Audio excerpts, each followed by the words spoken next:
నీకు ఆరోగ్యము కలగజేసి నీకు గాయములను మాన్పి ఇదిగో నీకు ఘనతనిచ్చి నేను అక్కడ నిన్ను చేరదీస్తాను. అందుకు దేవుని మందిరానికి వెళ్ళు అంటున్నాడు. యెహోవా మందిర ఆవరణములో ఎన్నెన్నో మేలు కలవు. యెహోవా మందిర ఆవరణములో ఎన్నెన్నో మేలు కలవు. ఆయన సన్నిధిలోనే నిలచి అనుభవిల్తుము ప్రతి మేలును. ఆయన సన్నిధిలోనే నిలచి అనుభవిల్తుము ప్రతి మేలును. వర్ధిల్లెదము మన దేవుని మందిరమందు నాటబడిన వారమై వర్ధిల్లెదము. మన దేవుని మందిరమందు నాటబడిన వారమై. హల్లెలూయా. దేవుని మందిరములో నాటబడాలి. అందుకు దేవుని సన్నిధిలో ఆనందము గలదు. దేవుని సన్నిధిలో ఎన్నెన్నో మేలు గలవు.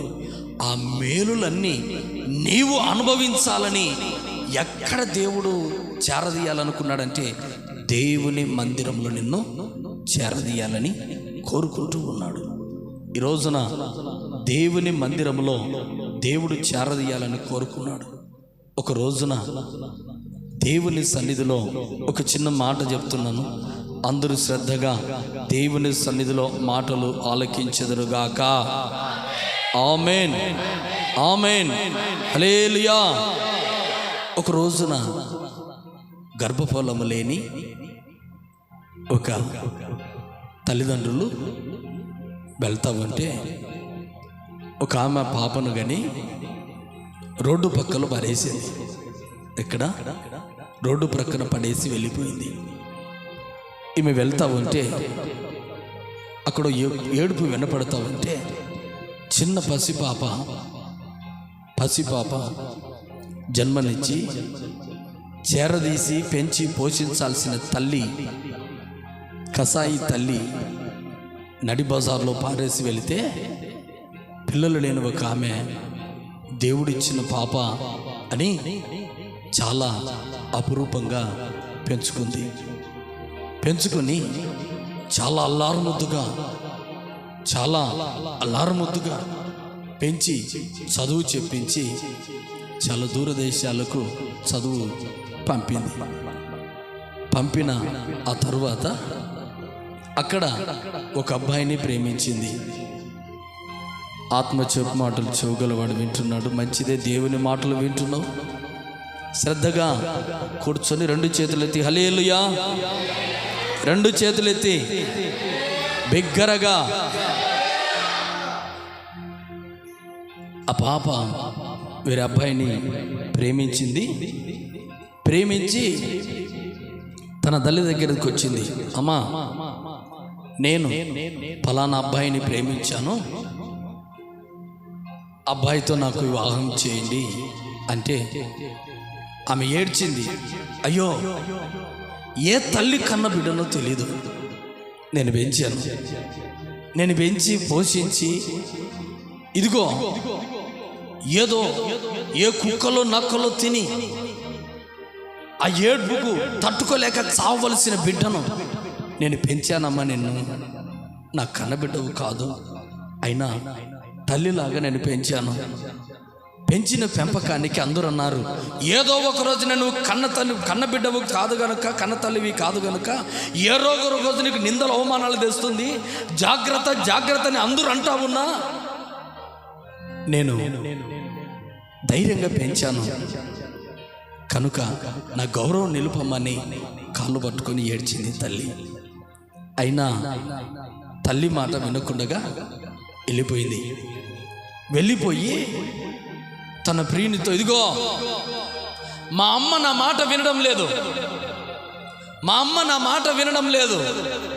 మన పెళ్ళికి నిరాకరిస్తా ఉంది, ఏం చేయమంటావు అంటే వారిద్దరికి ఇంకొక ఫ్రెండ్ స్నేహితుడు కలిసి, అరే మీ తండ్రి లేడు కదా అంటే, ఇదిగో మా నాన్న నన్ను పెంచి పోషించే విషయంలో ఎంతో జాగ్రత్త తీసుకొని ఇదిగో ఉన్నాడు అని, చాలా నా తండ్రి కూడా చనిపోయాడు కదా, తల్లి నన్ను పెంచిందని ప్రేమగా చెప్తే వారందరూ నా మాట అంట, ఇదిగో నీ తల్లిని చంపేస్తే. రెండు కళ్ళు తెరవాలి, కళ్ళు తెరవాలి. హల్లెలూయా. సరిగా కూర్చోవాలి, అందరూ సరిగా కూర్చోవాలి.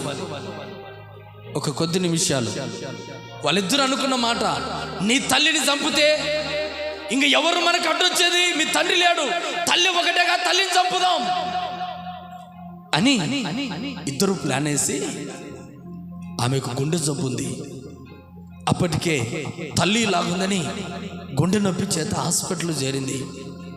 నా బిడ్డ ఇలాగ నన్ను అవమానపరుస్తుందా అని ఆ గుండె నొప్పితో ఆ కూతురు చేసిన పనికి గుండె జబ్బు వచ్చి హాస్పిటల్ చేరి, ఇదిగో అమ్మా నీ తల్లి గుండె జబ్బుతో హాస్పిటల్ చేరింది, వచ్చేయి అన్న వెంటనే ఇదే అదునని వాడిని పక్కన పెట్టి వచ్చి డిశ్చార్జ్ చేసి ఇంట్లోకి వచ్చిన తర్వాత ఇక ఆహారం పెట్టే దాంట్లో ఒక 4 టాబ్లెట్లు నిద్ర మాత్రలు పెట్టి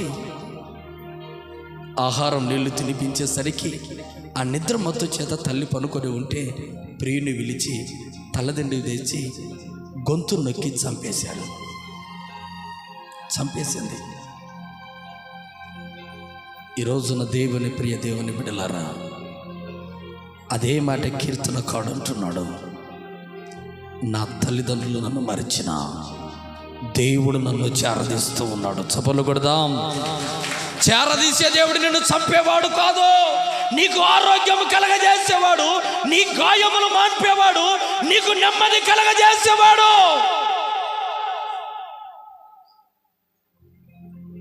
నిన్ను కన్న బిడ్డలు ఇదిగో నిన్ను చేరదీస్తున్న వారు నీకు మోసం చేయవచ్చు. మంచి వారిని ఎంతో మంది నీకు దగ్గర తీసి ఉండవచ్చు, వారందరూ నీకు మోసం చేయవచ్చు, నిన్ను కన్నీళ్ళకు తెప్పించే వాళ్ళై ఉండవచ్చు. కానీ నిన్ను చేరదీసే దేవుడు అన్యాయస్తుడు కాదు. ఆ దేవుడు అంటున్నాడు, ఆమె అంటా ఉంది, నిలువెల్లాడుతా ఉంటే బిడ్డ అంటుందట, దీని పీడ పోయింది. ఏమనింది? దీని పీడ పోయింది. ఎవరు ఆ రోజున పాడేసింటే నీ పీడ పోయేది. ఆ రోజు నిన్ను పాడవేసి ఇదిగో కుప్ప తొట్లలో పాడవేసింటే నీ పీడ పోయేది. దగ్గర చేర్చుకున్న పాపానికి, రొమ్మున చేర్చుకున్న పాపానికి, తల్లిని చేరదీసిన పాపానికి ఎక్కడ చంపేస్తాయో, ఏ కుక్కలు నక్కలు పీకు తింటాయని దగ్గర తీర్చి ప్రేమను పంచిన పాపానికి ఆ తల్లిని పొట్టను పెట్టుకున్నావే, కనికరం లేదా, జాలి లేదా? అందరికీ చెప్పారు, ఇదిగో గుండె జబ్బుతో ఇంటికి వచ్చిన మా తల్లి, ఇదిగో అకస్మాత్తుగా అర్ధరాత్రి వేళ స్ట్రోక్ వచ్చి చనిపోయింది, చనిపోయింది, చనిపోయింది, చనిపోయింది అన్నది. కానీ దేవుడు ప్రభు చూస్తూ ఉన్నాడు. ఈ రోజున దేవుని నమ్ముకున్న దేవుని ప్రియ బిడ్డలారా, పాపములో పడి పాపములో నేను నశించిపోయి నీ కలిగిన బలహీనతలో చావవలసిన నిన్ను నా దేవుడు చేరదీసి హక్కును చేర్చుకొని ప్రేమ పంచితే, ఆ ప్రేమను నీవు కాదనుకొని ఆ ప్రేమను కలువరి సిలువకి ఎక్కించిన ఆయన ప్రేమను ఇంకా నీవు ఎరుగకున్నావు. నీ కొరకు నా ప్రభు ప్రాణాలే పెట్టాడు. నీ కొరకు నీవు నేను చావవలసిన మరణం నా ప్రభు సిలువలో పెట్టి నీ కొరకు నా ప్రభు ప్రాణం పెడితే, ఆ ప్రేమను తెలియకుండగా ఈరోజున నీవు నేను ఉన్నామా? చేరదీస్తున్న దేవునికి అవమానకరంగా బ్రతుకుతున్నావా? నిన్ను దేవుడు దగ్గరికి చేరదీసి నీకు ఆరోగ్యము కలగజేసి నీ గాయములు మాన్పి నీకు నెమ్మది కలగజేస్తే, ఆ దేవునికి నీవు అవమానం చేస్తున్నావేమో. ఈ వాక్యము ద్వారా దేవుడు అంటున్నాడు, నేను నా సన్నిధిలో నిన్ను చేరదీస్తాలని కోరుకుంటున్నాను. కారణం ఏంటి? నా బిడ్డ, నా కుమారుడు, నా కుమార్తె, నీకు కన్నీళ్ళు రాకూడదని నేను చేరదీశాను. నీకు బాధలు కలగకూడదని నేను చేరదీశాను. నీకు రోగము కాకూడదని చేరదీశాను. నీకు నెమ్మది కలగాలని చేరదీశాను. నీకు అవమానము కలగకూడదని చేరదీశాను. చేరదీసిన నేను నీ కొరకు ప్రాణం పెట్టాను. ప్రాణం పెడితే ఈరోజు ఎలా బ్రతుకుతున్నావు నీవు? చేరదీసిన దేవునికి అవమానకరంగా బ్రతుకుతున్నావా? చేరదీసిన దేవునికి నిందలు చేస్తున్నావా? చేరదీసిన మంచి అని నీవైతే నమ్మకస్తురాలు అని, నీవైతే నమ్మకస్తురని చేరదీసిన పాపానికి దేవునికి అవమానం చేస్తున్నావా?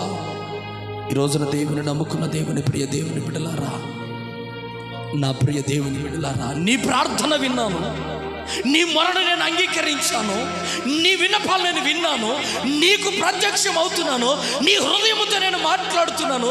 ఏమని ప్రభా? నీవు నా మందిరానికి వెళ్ళు, అక్కడ నిన్ను చేరదీస్తూ ఉన్నాను. దైవదాసుల ద్వారా నీతో మాట్లాడాలని మాట్లాడిన దేవుడును నీలో ఉన్న రోగాన్ని పోగొట్టి నీ గాయములను మాన్పి అవమానకర బ్రతుకుతున్న నీ అల్ప జీవితాన్ని ఘనపరచుటకు దేవుని మందిరములో ఉన్నాను. ఆ మందిరములో ఉన్న దేవుడు ఈరోజు నీతో మాట్లాడుతున్నాడు. అల్పునిగా ఉన్న నిన్ను నా దేవుడు ఘనపరచును గాక. ఆమేన్. 20వ వచనం, బాధపరచు వారందరినీ శిక్షించడానికి నా దేవుడు నిన్ను నడిపిస్తూ ఉన్నాడు. ఎవరైనా నిన్ను బాధపరుస్తూ ఉన్నారా?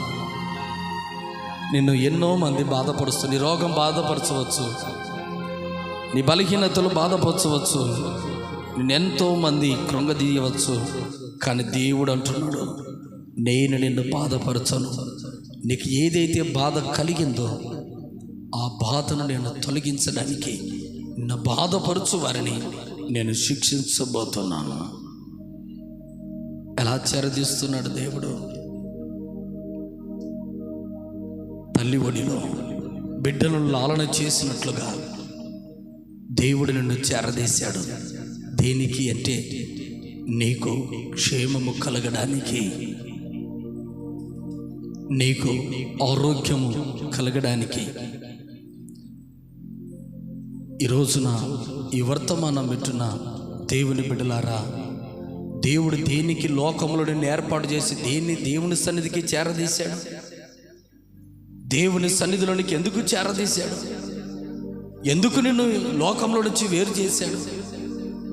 కారణం ఏంటంటే నా కుటుంబాన్ని, నా మర్యాదను నీవు నిలుపుతావని. యేసు ప్రభు ఘనతను నీవు ఘనపరుస్తావని.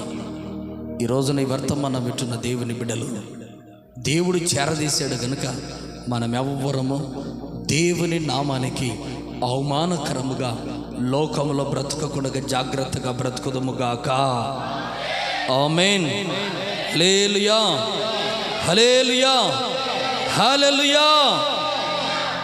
ఈ రోజున నిన్ను చేరదీసిన దేవుడు నీ కొరకు ప్రాణం పెడతాడే కానీ నీకు అపాయము కలిగించడు. కానీ మనుషులను చేరదీసావా, మనుషులు నీకు అపాయము కలిగించవచ్చు.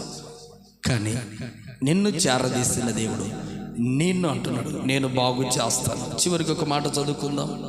లూకాసు వార్త 14:4. దేవుడు ఒక కుటుంబంలో, పరిచయ కుటుంబంలోనికి వెళితే అక్కడ ఇదిగో దేవుడు జలోదర రోగం కలిగిన వ్యక్తి యేసుక్రీస్తు ప్రభుల ఎదుట నిలబడ్డాడు. చదువుదాం ఆ మాటలు, చదువుదాం. 14వ అధ్యాయం 3-4. యేసు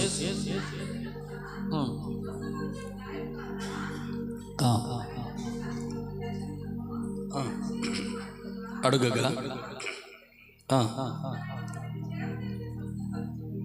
అప్పుడు ఆయన వారిని చేరదీసి స్వస్థపరిచాడు. ఆ పై మాటలు ఉంటాయి, జలోదర రోగము కలిగిన వ్యక్తి అని. అప్పుడు ఒకడు ఆయన ఎదుట ఉండేను. ఆయన ఎదుట జలోదర రోగము అంటే ఏది అంటే బాడీలో కిడ్నీలు ఫెయిల్ అయ్యి బాడీ అంతా వాపు వచ్చింటుంది, బాడీ అంతా నీళ్ళు. చాలామంది అంటే నీరు తీపించుకున్నామంటారు కదా, వ్యాధి. నీరు తీపించుకున్నాము, నీరంతా పట్టింది అనేవాళ్ళు ఉన్నారు. అలాంటి వారు ఎందరో ఉన్నారు. ఎన్నో వ్యాధి, జలోదర వ్యాధి అంటే లివర్కు సంబంధించినది, గుండెకు సంబంధించింది. రక్తనాళములో క్రొవ్వు పేరుకొని పోయి, క్రొవ్వు ఎక్కువై రక్తనాళములో ఎక్కడంటే అక్కడ నీరు కట్టడం,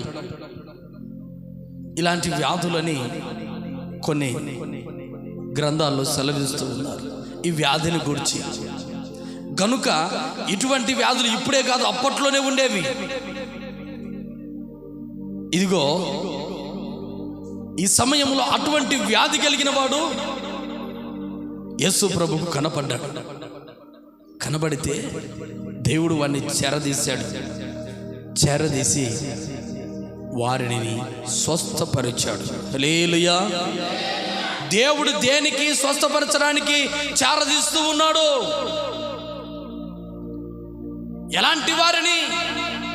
బలహీనులను, ఇదిగో దిక్కులేని వారిని. ఎలాగైతే ఈమెకి ఎవరు దిక్కు లేదు, తల్లిదండ్రులు లేరని ఎలాగైతే చేరదీసి పెంచి పోషించిందో, ఈ రోజున కీర్తనలు 102:17 అంటున్నాడు, ఆయన దిక్కులేని దరిద్రుల ప్రార్థన నిరాకరింపగా వారి ప్రార్థన వైపు తిరిగి ఉన్నాడు. కీర్తన గ్రంథం 102వ కీర్తన 17వ ప్రభు అంటాడు, ఆయన దిక్కులేని దరిద్రుల ప్రార్థన వైపు తిరిగి ఉన్నాడు. ఆయన నిరాకరింపడు.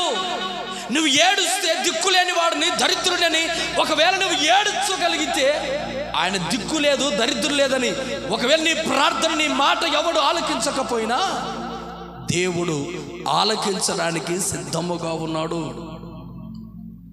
ఈ రోజున దిక్కు లేని వాడనయ్యా, దరిద్రునయ్యా, నా ప్రార్థన ఎవడింటాడు? నా బాధ ఎవడింటాడు? నా కన్నీళ్ళు ఎవడు చూస్తాడు? నా వ్యాధి ఎవడు పోగొడతాడు? బాధపడుతూ కృంగిపోతూ ఉన్న నీ జీవితంలో ప్రభు అంటున్నాడు, ఎవ్వరూ చేరలేదా అయ్యా? నేను దిక్కు లేని వాడిని, నేను దరిద్రుణ్ణి, దిక్కు లేని వాడిని. నా ప్రార్థన ఎవడింటాడు? నా బాధ ఎవడింటాడు? నా కన్నీళ్ళు ఎవడింటాడు? నా కష్టాలు ఎవడింటాడు అని ఒకవేళ ఈ మందిరంలో కూర్చున్నావా, నీ ప్రార్థన వైపు నా ప్రభు తిరిగి ఉన్నాడు. నమ్ము, చప్పట్లు కొట్టు. హల్లెలూయా. నా మాట ఎవడు వినడు, నేను దిక్కులేని వాడిని, దరిద్రుణ్ణి అని నీవు అనబాకు. ఆయన ఎవరిని చేరదీస్తూ ఉన్నాడు? ఎప్పుడైతే నువ్వు ప్రార్థన చేయడం మొదలు పెడతావో, ఆ వ్యక్తి ప్రార్థన చేశాడు, ప్రభా నా ప్రార్థన ఆలకించు, నా మనవి ఆలకించు, నా ప్రార్థనకు జవాబు దయచేయి, నాకు కరుణ చూపి, కరుణా వాత్సల్యం కలిగినదే నా మీద కరుణ చూపి నా ప్రార్థన నీవు ఆలకించావు అంటే, దయచేసి నా ప్రార్థన విని నన్ను ఆశీర్వదించండి అయ్యా అన్న వెంటనే దేవుడు ఆ వ్యక్తికి ప్రత్యుత్తరం ఇచ్చాడు. ప్రత్యుత్తరం ఇచ్చి, ఇదిగో నా సన్నిధికి వెళితే సన్నిధిలో నేను చేరదీస్తానంటున్నాడు.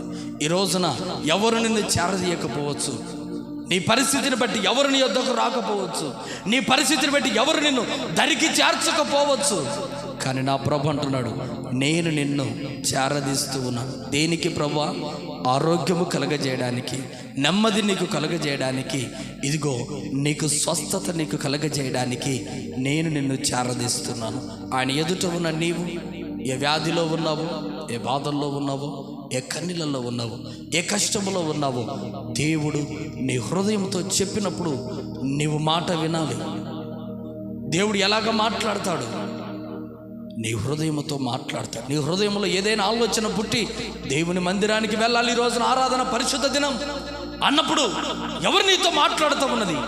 దేవుడు నీతో మాట్లాడుతూ ఉన్నది. ఆ మాటకు ఎవరైతే విధేయుడై దేవుని ఆలయానికి వస్తాడో వారికి కలిగే ప్రతిఫలం ఏమిటి అంటే వారి కుటుంబాలకు నెమ్మది కలగజేస్తారని వాగ్దానం చేస్తున్నాడు. ఈ రోజున ఈ మాటలు విన్న దేవుని ప్రియ బిడ్డలారా, ఆయన ఎవరు అంటే ఆయన దిక్కులేని దరిద్రులను చేరదీసే దేవుడు. చప్పలు కొడదాం. హల్లెలూయా. దేనికి చేరదీయాలి అంటే నీకు ఆరోగ్యము కలగజేయాలని, నీకు నెమ్మది మీకు కలగజేయాలని, అల్పముగా బ్రతుకుతున్న నిన్ను ఘనపరచడానికి, నిన్ను గాయములు కట్టడానికి, నీకు నెమ్మది ప్రసాదించడానికి దేవుడు నిన్ను చేరదీస్తూ ఉన్నాడు. కానీ మనుషులను చేరదీస్తే మనుషులను మోసం చేయవచ్చు, కానీ దేవుడు నిన్ను మోసము చేయబోడు. గనుక ఈ రోజున దేవుని వర్తమానం వింటున్న దేవుని బిడ్డలారా, మనందరినీ దేవుడు దేనికి చేరదీశాడంటే మనకు ఆరోగ్యము కలగజేయడానికి. ఈ సమయంలో ఆరోగ్యము కలగలేదన్నా, బలహీన